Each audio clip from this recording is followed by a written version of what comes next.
The Oregon Trail crossed the hazardous Deschutes River at this point by floating the prairie schooners and swimming the livestock. An island at the river mouth was often utilized when the water was high and the ford dangerous.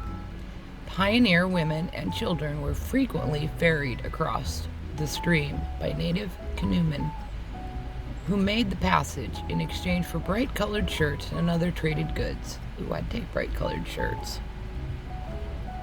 Rainbow?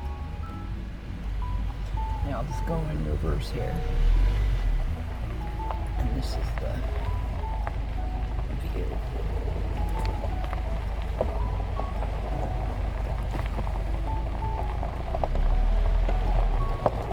There's that. And then the Columbia River's on the other side.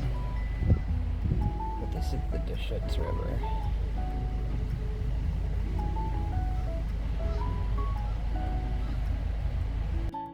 To honor the pioneers who with their wagons crossed the Deschutes at this place, given by the Wasco Pioneer Association, May 1997.